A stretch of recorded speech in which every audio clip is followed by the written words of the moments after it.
遇到輕微碰撞嘅交通意外係好平常嘅事，請保持冷靜，立刻打122報交警。交警嚟到之後會即場判定邊個啱邊個錯。如果你係冇任何責任嘅話，只需要將你部車揸嚟或者拖去我哋珠海嘅 4S 店，我哋就會幫你出定損報告，向對方追討費用同埋幫你整返好部車。每位客戶，我哋都為你準備咗一個救援包，包入邊有齊各大保險公司嘅電話同埋我哋 4S 店師傅7×24嘅緊急聯絡微信。多謝大家使用三澤車保嘅服務，我哋嘅同事樂意為你服務。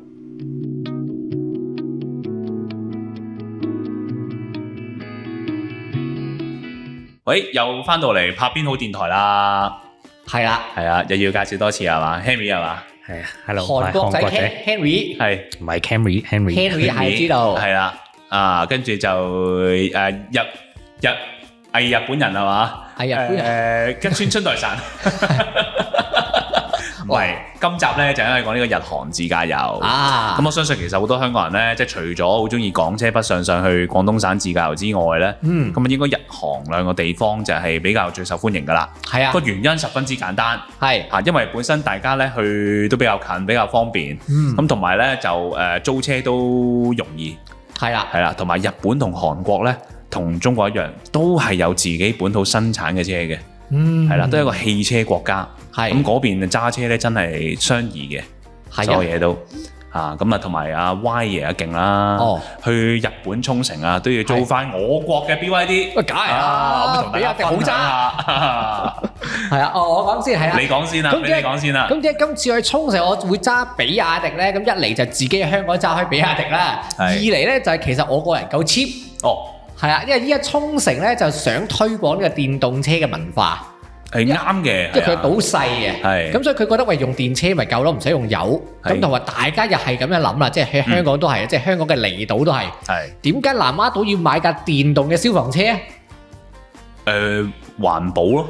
係啊，喺個島上一嚟你冇廢氣，二嚟就係你油你要運過去入油嘛。咁又係喎，你唔會無啦啦南丫島咧作下，跟住我哋今日發現咗個油庫啊，跟住我哋入油啦而家。係嘛，即係如果個油船咁，好似嗰啲打仗咁，一個油船嚟唔到嘅，假設。係喎，咁啊嚟唔到㗎。你冇喎，咁你消防車就行唔到喎。咁但係喺島上邊咧，充電係好方便㗎嘛，喺個谷裏邊充電就得啦咁樣。咁所以沖繩又話啦，喂，我哋個島又係島嚟㗎嘛，咁梗係善用電嘅資源㗎啦。咁所以佢推廣電動車，咁所以咧租比亞迪咧係非常之平嘅，仲平過租 K 卡。咁我簡單講下其實沖繩有咩電動車租先，因為其實咧大家追開我哋啲片咧，我之前都喺沖繩租過 Tesla 嘅，咁有間公司係啊，咁我嗰陣時因為我有 Tesla 車主啊嘛，咁我揸翻 Tesla 都好正常啊，係咪先啊？咁除咗 Tesla 嘅 Model 3、Model Y 之外啦，咁同埋 Y 爺租嘅 BYD 海豚啦，仲有你最中意嘅 IONIQ 5。勁啊咧！咁啊，點解你會最後揀咗 BYD 海豚咧？我相信因為都係三者之中最平嗰架。最平19,000 yen 租4日。係我3萬 yen 租4日，叫做3日3夜。係咯。3日3夜係啦。係啊，幾抵啊！我3萬 yen 已經係叫做淡季價噶咯喎。係啊。咁你19,000 yen 係俾我再抵多1萬。係咯，揸好嘢。哇！係啊，同埋電動車方面就係咩咧？就係還車唔使入油嘛。係。即係你揸到0%翻嚟俾佢就得啦。係啊，佢可以嘅接受嘅。係啊，咁我講翻我經驗先就係我。原本諗咧就係啱啱我唔會上名會啊，今次。即係最北面，差唔多北面嗰邊。係，即係總之唔會上 highway 啦。喺最遠都去到美國村啊附近啊，或者係中部地方啦。係或者咁咪加手立定咁上下就完啦咁樣。咁所以咧，其實我最後係冇充過電，仲有20% 還車嘅。OK。咁我拎車嗰陣時咧就400幾公里嘅，佢寫住。咁啊，最後應該揸咗大電板嚟喎，佢嗰架。係大電板啊，係啊。正。有天幕㗎。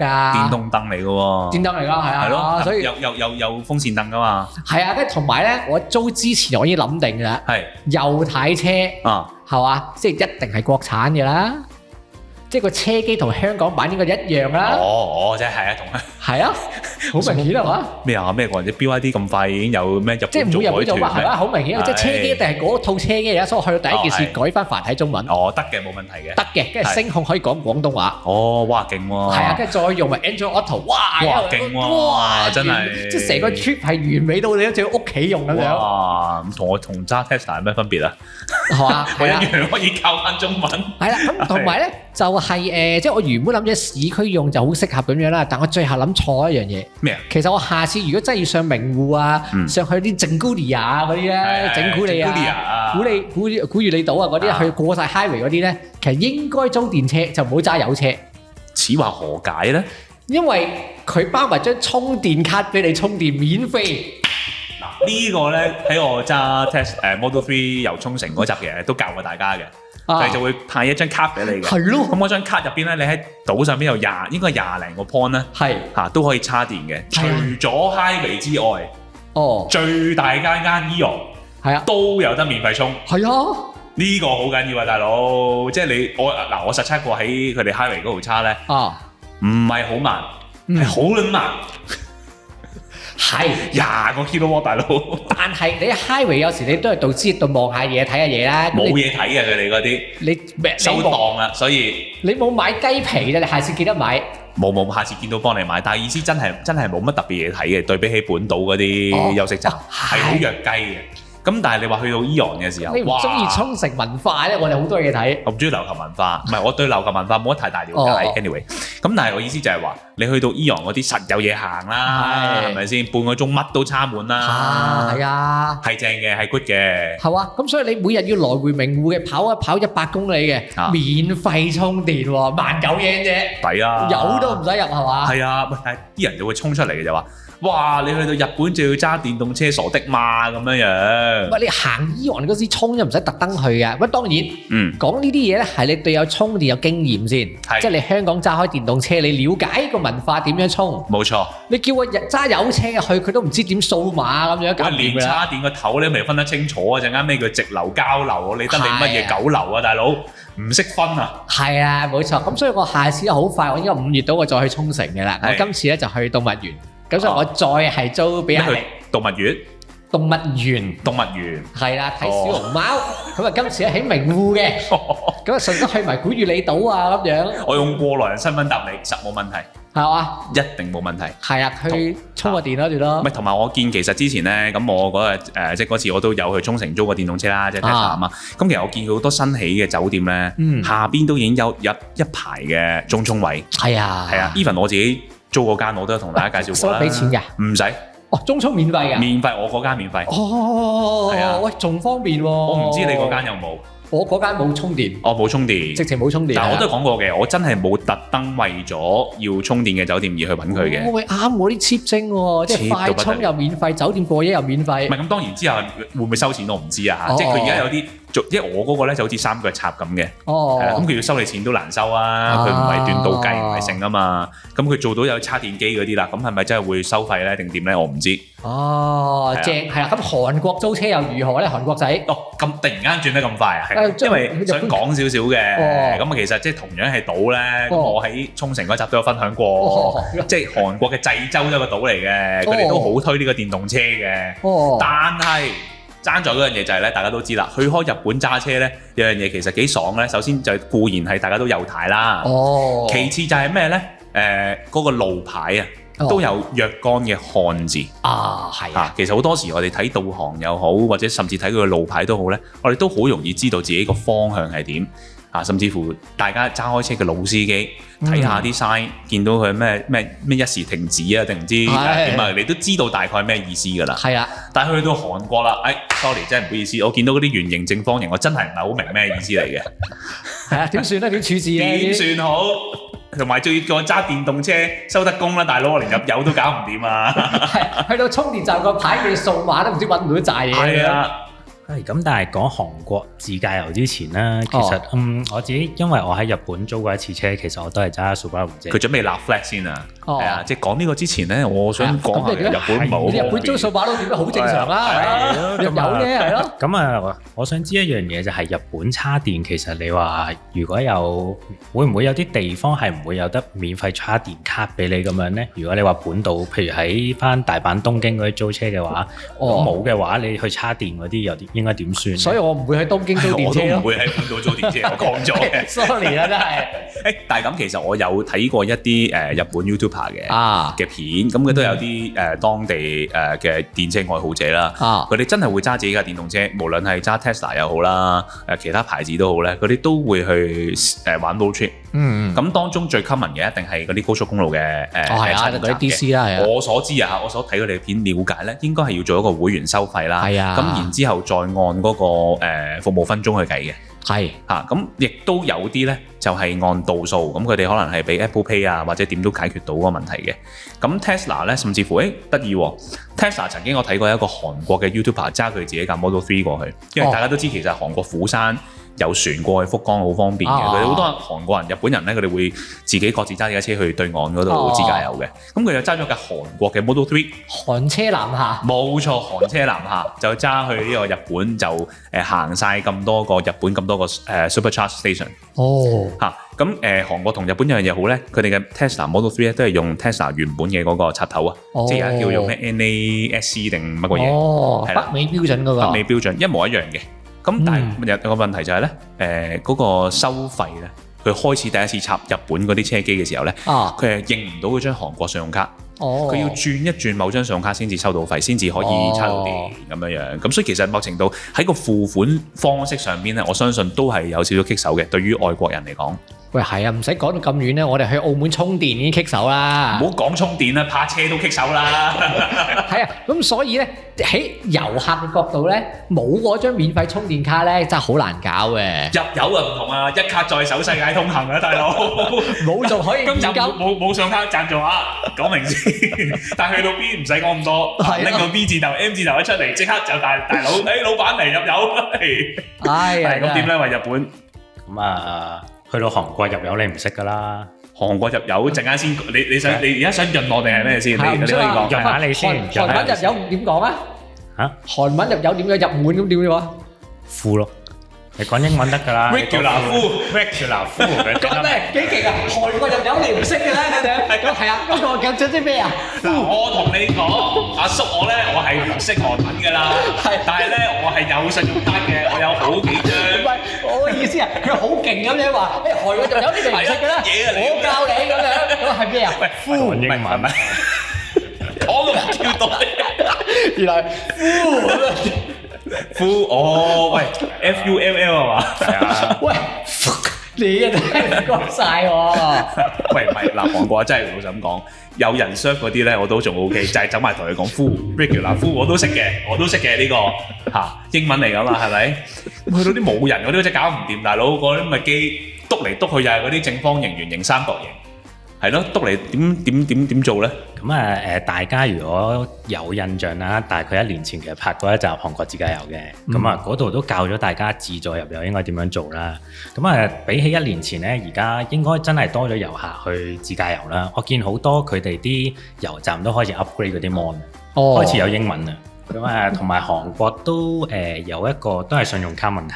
係，即係有一啲唔知點解啦，佢哋啲油站有啲係你海外卡插入去，佢會認唔到嘅。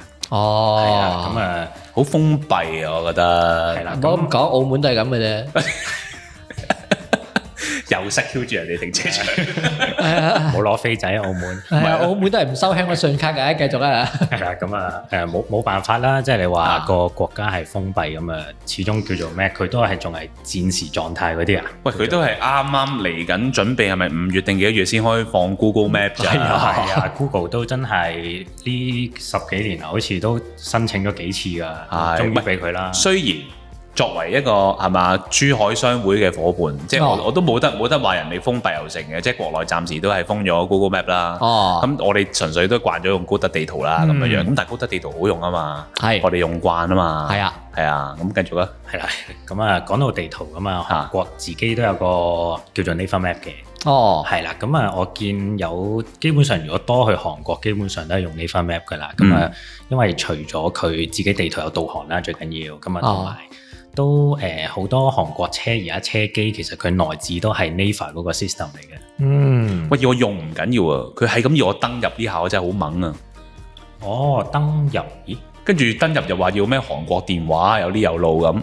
佢可以海外登入嘅，咁點樣海外登入咧？因為你轉咗英文版面咪得咯。佢有幾個版面嘅。即係你租車個車機都要登入㗎？租車個車機應該咁講，因為佢 Apple CarPlay 嘅有啲車就，咁就可以用翻個 Naver Map 嘅。咁 Naver Map 入邊我就用電話啦。咁電話頭嗰幾次用都冇問題嘅。唔知點解有時用下無啦啦，我手機要登入先至可以 connect 到喎。我想即係點解要買年費啊咁樣？呢個就因為我用 Android，所以我就冇呢個問題。咁啊，即係你都免費仔開嘅。係啦，我係 Android Auto 噶嘛，可以用到噶嘛。咁但係有另一次咧，我租有一架咧就冇 Apple CarPlay 咧。咁大鑊啦！即係嗰個車機咧，我又唔識入佢嗰啲導航喎。係啊，嗰圓形交叉正方形我唔識入。咁入電話號碼咧，又唔係好知。就算撳到你都唔知道究竟去個地方啱唔啱。咁就係嗰紮字係咯。係啊，即係日本 MacBook 係好用嘅。係咁點解決得韓國仔？呢個就唔係因為咧，其實入電話號碼都唔係架架車得嘅。因為係 Naver Map 先至有，咁你話有啲咧，譬如我之前去試咗架雷諾，佢用內置個 map 唔係 Naver 咧，就入電話號碼唔得嘅，嗰啲就真係冇辦法動咗喺度噶啦。咁啊因為本身係我問過佢啦，如果話冇得入電話號碼點樣算咧？佢話一係你換車咯。真係幫到手啊！真係幫到手，所以我見有啲人都係即係寧願自己帶個手機架過去開翻自己即係手機入邊。唯有係咁咯，唯有係咁咯。係啊，呢個就死症㗎啦，即係你睇唔明啲圓圈直嘅咁啊，唔係佢問題係你問題，係咪可唔可以咁講啊？係啱啦。OK，我就當啦，有問題解決咗啦，係咪先？地圖問題都解決啦，我咪直接用手機架咯。PK 啦，最慘就入停車場㗎嘛，死啦！喂！日本啊都相對簡單啦，係啊，攞飛永遠係啦，同埋就算而家返大陸，大家都慣咗啦，數曲係咪？係啊，係呢兩樣。哇，韓國多花神咯。係啊，韓國即係我見有啲留言都有講過話，佢入停車場海外卡其實佢結算唔到啊。呢個係基本上好多情況會發生啦。咁啊我自己你預咗10個有9個都唔得先喎。係啦，咁啊其實我自己條片都有講過嘅。咁啊因為台灣其實好多人好中意去韓國㗎嘛。咁其實佢哋咧韓國本地有1、2、3間卡公司係俾海外遊客去申請佢本地嘅信用卡嘅。係啦，即係佢有一間叫做 Wow Pass 啦，最出名啦。咁啊仲有一間叫 Namane， 係呢兩間最出名嘅。咁啊其實你遊客去到就你俾唔知3-5千蚊，跟住自己整一張卡出嚟，咁你增值咗當儲值卡咁樣用，有少少似我哋之前嗰張咩 Tap and Go 嗰啲咁樣。嗰啲信用卡，但係一定要搞咗張卡先入到停車場㗎。係啦，如果你譬如話我泊完車我出去，我用 Master 篤入去咧，佢有時會 decline 咗嘅。係啊，呢個係基本上去韓國一定要注意嘅嘢。基本上，我直頭試過入油都俾唔到錢啊！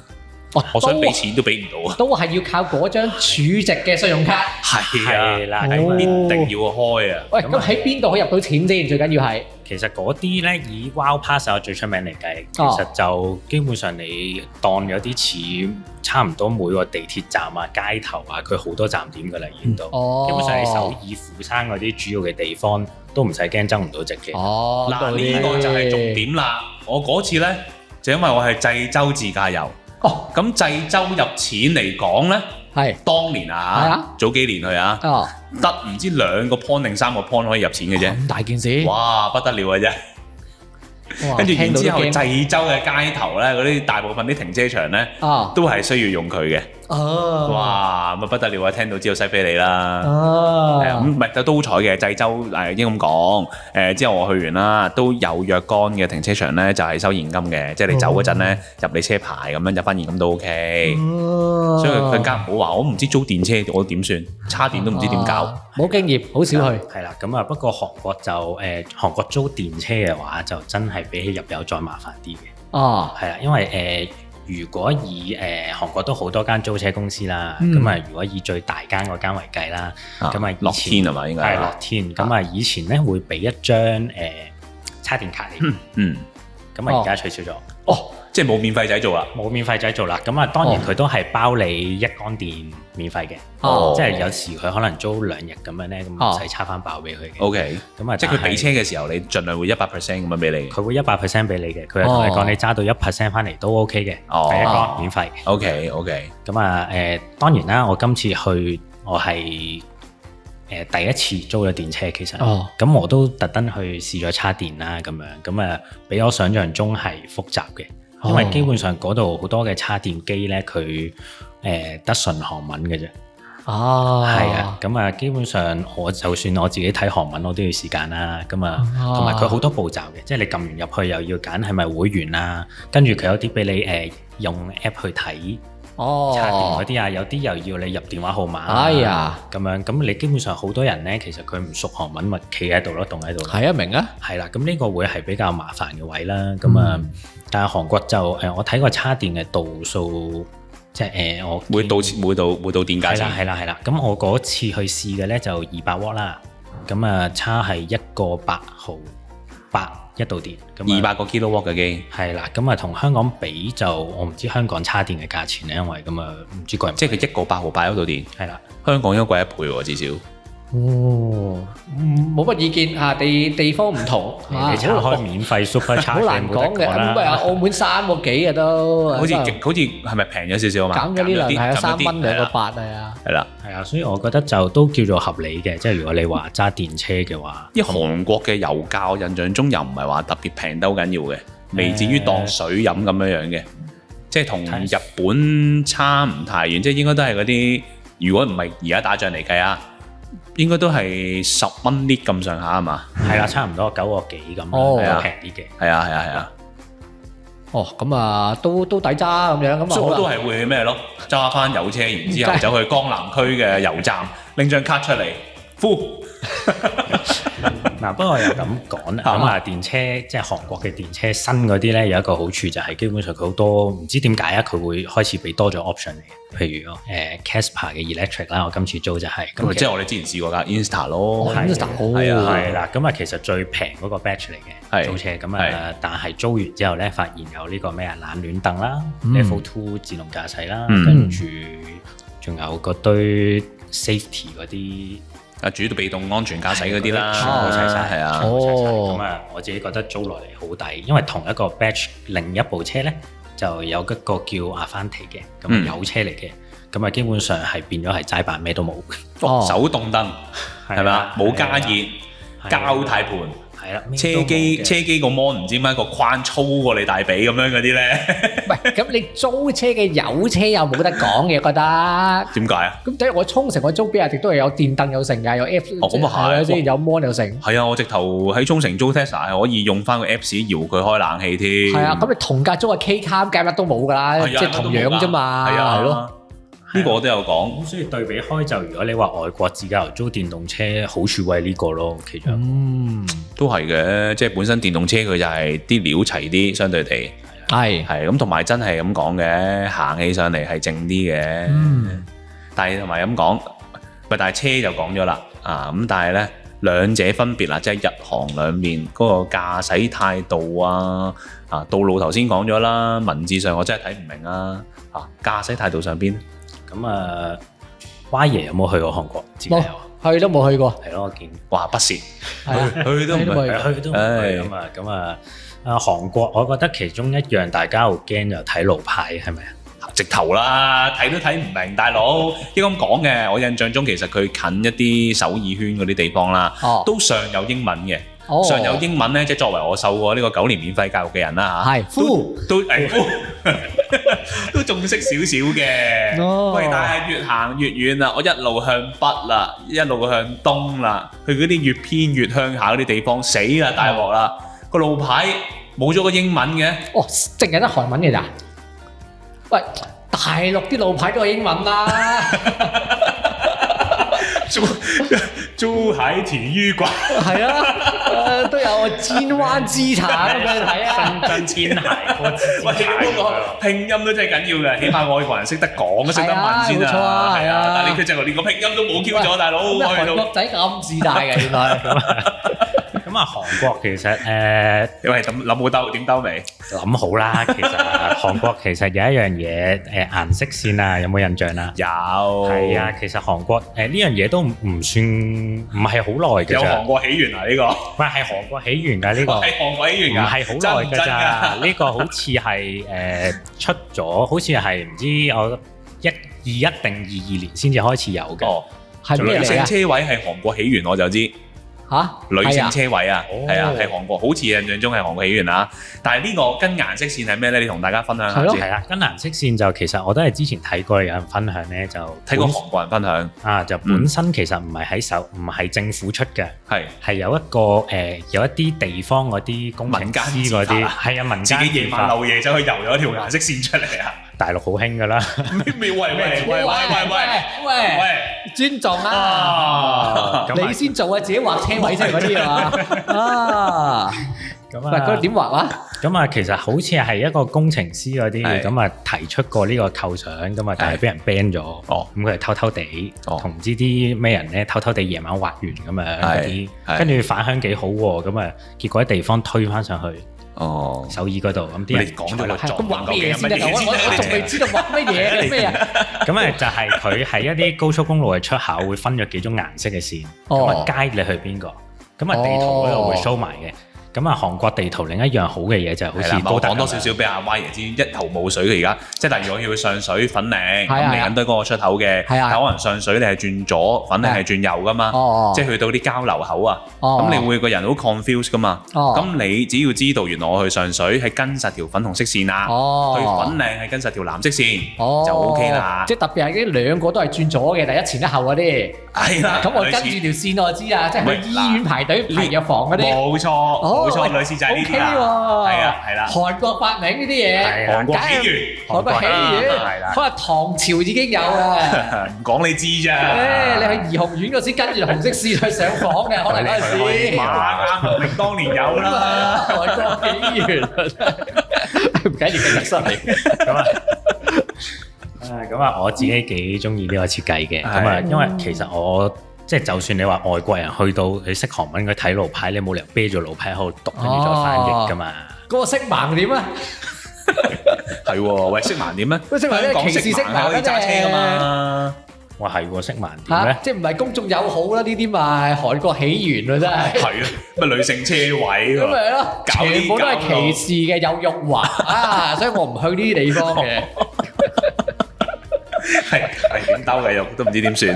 咁啊韓國地圖就另一樣嘢就同高德一樣，即係你到啲路口嗰啲咧，佢會俾晒啲箭嘴，即係抄高德啦。抄高德咩啊？你繼續接落，唔好停！你接落去後生仔。佢話咗係啊，係你點解呢個接落？你話咩？係唔係都你接落去？你唔好停。好啦，咁啊，即係佢啲地圖都係你到一啲路口，特別好多我揸開我住嗰區咧，有一個好大嘅6個支路嘅路口嗰啲。咁啊，基本上成勁大嘅。咁啊，其實佢會有晒指示話邊條線行邊個咁樣，佢會講埋俾你聽。咁你開住導航嗰啲，其實有冇咁神奇嘅？呢啲日本啊、高德嗰啲晨早有啦。咁我話咯，晨早有咁有幾難咧？你睇唔明啫嘛，咪你問題咯。就係搞完咁多嘢，我都睇唔明呢下先。咁啊，你問有進步反咬啊！依家，哎，cut 咗你呢集係咪咁樣？但係我唔係想講一樣嘢，就係咧嗱，即係純粹根據我自己個人經驗啊，純分享即係個人睇法。你試過唔係嘅，你可以反駁又乜都好。就係我喺韓國揸車。咪咁講，喺日本揸車，大部分日本人守規矩，大家都知啦。係咁，當然都有小眾嘅老鼠屎嘅，即係衝燈啊、急躁啊嗰啲司機我都有見過，係但係相對真係唔多。喺韓國有一次咧，濟州咧出入個迴旋處，哇勁咯！佢我爭啲俾架泥頭車撞 Q 死咗。哦，係啊，好誇張。我已經係應該咁講，我就差唔多要出迴旋處，我喺迴旋處圈入邊啦。圈入邊我以國際慣例嚟講咧，我應該係有個路權噶嘛，係咪？原來唔係嘅，原來係即係同大陸嘅差唔多嘅。即係大路讓誰正確嘅，大路讓小路嘅，大路讓小路嘅。咁爭啲嚟又真係望都唔望咁衝過嚟嘅喎。嗰次真係嚇窒咗嘅。咁市區唔係咁樣嘅咧？市區就咁啊！韓國其實我自己揸過就好睇區分嘅。分呢啲啦。開始衰嘢咧就係話，我哋江南嗰啲人咧係會咁樣做嘅，文明嘅。東莞先係亂揸車嘅，珠海冇嘅。嚟呢啲啊，又嚟呢啲啊，啲廣州佬咧係最亂嚟㗎啦咁樣。我哋深圳人好守規矩㗎。係啦，咁點解邊度最好咧？個個地方都係咁㗎啦。咁啊，基本上譬如你去到江南區咧，江南區啲人態度麻麻地嘅。即係你話打燈嗰啲，基本上有錢啊嘛，因為咁啊嗰邊啲人你打燈基本上唔會讓你嘅都係，同埋都冇咩話，即係佢哋好少話嗰啲咩左右攝嗰啲觀念啦。咁啊迴旋處就韓國其實唔多嘅，特別係首爾市內嗰啲咧。因為你都唔識入，最好就唔好搞呢啲咁嘅嘢啦。係啦，咁啊即係佢冇起源啊迴旋處。係啦，跟住又冇啦。我住附近嗰度咧有一個迴旋處仔嘅，咁啊基本上嗰區唯一一個㗎啦。咁啊搭過幾次的士咧，即係你嗰區嗰啲工程師偷雞夜晚掘出嚟嘅。咁啊，基本上搭過幾次的士，其實就佢哋都係唔會讓嘅，即係讓線直出嘅 book。係啊，咁啊，係啦，咁啊，韓國駕駛態度。嗱，呢啲嘢喺北韓咧，就真係要讚一讚啦。冇劃線都冇問題嘅，邊個唔啱的佢走，的佢走去邊度唔知。咩？早幾日有個新聞啊，賣電動單車嗰個，即場巴低咗佢啊，仲要揾現場觀眾睇添啊！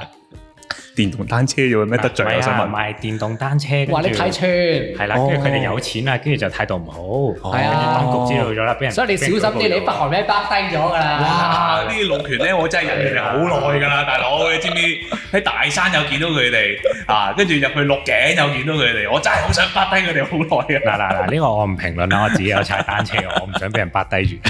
係啊，所以即係各個地區嘅領導者都有唔同嘅做法，所以就即係大家明白啦呢樣嘢。